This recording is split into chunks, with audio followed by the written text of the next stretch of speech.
Not crazily traditional, but nowadays a very traditional shoe for the ninjutsu guys. Ninjutsu does like to promote the outdoor training. In this video, I'm going to be talking all about the outdoor Ninja Tabi boots we have for sale at Enso Martial Arts.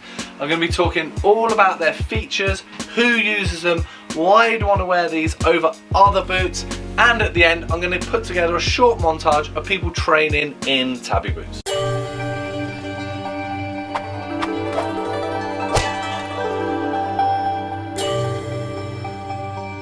Hi, my name's Doug Swift. I've been doing martial arts for the past 33 years and the owner of Enso Martial Arts for the past 16 years. If you like this video, click the little icon in the bottom right hand corner of the video, subscribe to the channel and get all the latest videos from Enso Martial Arts.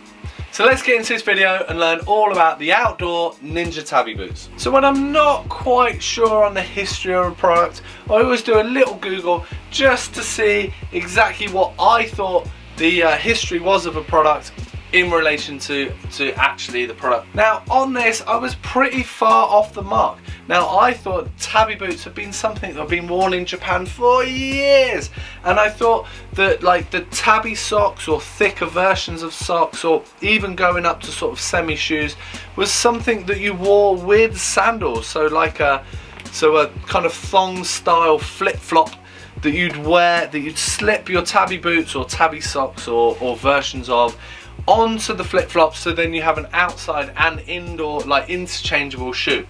So I thought it was something that had been traditional in Japan for years, but it turns out that's not the case. It turns out that Tabi boots are a relatively new invention. So early 20th century, so maybe the last 120 years, something like that. Now, they have been taken up in Japan. They have been very popular in Japan since then, and mainly used by construction workers.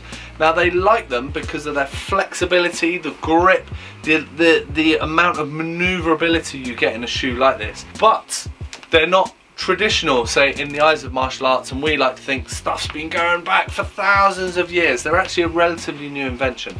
However, they have been picked up by the ninjutsu practitioners, especially in the Bujinkan, I guess because of the amount of grip and maneuverability that you get from this shoe. Not crazily traditional, but nowadays a very traditional shoe for the ninjutsu guys. Now, there's not really any other styles that use these. Ninjutsu does have a kind of unique position in martial arts where they do promote outdoor training as much as indoor training. Most martial arts, especially traditional ones, tend to keep them inside in training halls or, you know, dojos or studios, whereas Ninjutsu does like to promote the outdoor training. There's other styles that do this, like Systema and whatever, but Ninjutsu is very much known for it. So having an outdoor shoe is very, very important. So obviously the main feature of this is the split toe, the ability to be able to move your big toe and your little toes independently from each other. So this allows you to get more purchase on like awkward surfaces, allows you to grip around things, over things. So yeah, that split toe gives you a lot more flexibility. I guess that's why the construction workers have picked them up so much. You know, gardeners, farmers, all the rest of it, all over Japan are using a lot of these, and they do have approved construction Tabi boots that you can get, but obviously not really anywhere else in the world. In terms of these Ninjutsu Tabi boots, they've got a really, really, really rugged grip on the bottom. Loads and loads of grip there, but a very flat sole, which is really good for martial arts. It allows you to feel the floor. So yeah, very, very thick grip, but then not much cushioning anywhere else. Not much of a heel or anything. So this allows you to feel the floor, feel exactly what you're walking on, utilize your feet, helps you build up strength in your feet while training with these. But it gives you the grip that you need if you're like clambering over stuff, and especially like training, doing partner training outdoors, you really need that grip.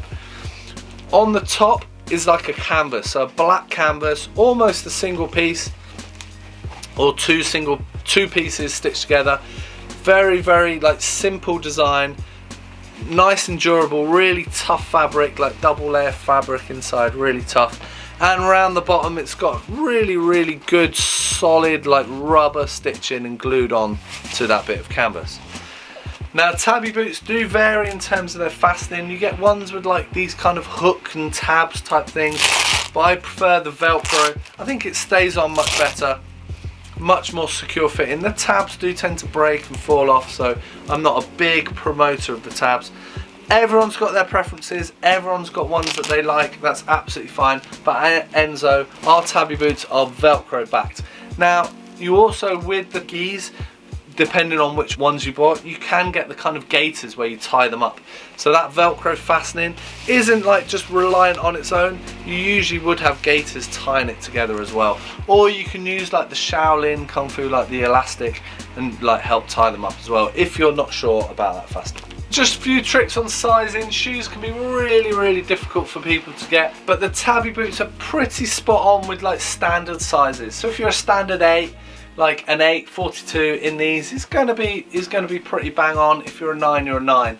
If you're half sizes, well, some people do squeeze into smaller ones, you know, they want them nice and tight, and that's up to you. But I usually say go up a size. There's no real harm in that.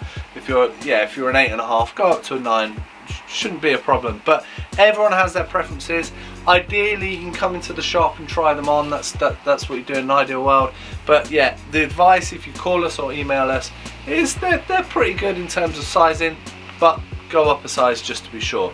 Now, you will almost certainly want to get yourself a pair of Tabi socks. Just having normal socks and just pushing like the gap between the big toe in isn't going to cut it. It is going to be uncomfortable. You're probably going to get blisters. So we do sell Tabi socks. They're pretty cheap. If you're buying these, add on a pair of Tabi socks as well. So at Enso Martial Arts, we cater for nearly all the standard ninjutsu kit. Now, there's some pretty obscure weapons in ninjutsu that aren't really allowed, but all the training stuff that people use in the UK, we supply at Enso Martial Arts. So as well as the outdoor Tabi boots, we also have the indoor Tabi boots. We also do 3 different types of gis at Enso Martial Arts. We do the lightweight karate gi, this heavyweight karate gi, and we do a black judo gi, which have become very popular recently. We do a whole range of weapons. So we have the red oak bokken, we have the red oak tanto, we have the red oak jo, red oak hanbo, and red oak bow staffs. So as promised at the beginning of the video, here's a short montage of people training in Tabi boots.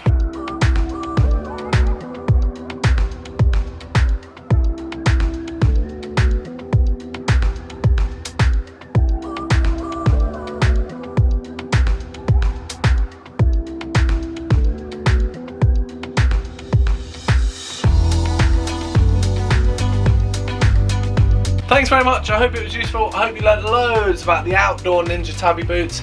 If you like this video, remember to click the little icon, subscribe to this channel, and get all the latest videos from Enso Martial Arts. Thanks very much, and I'll see you soon. Cheers!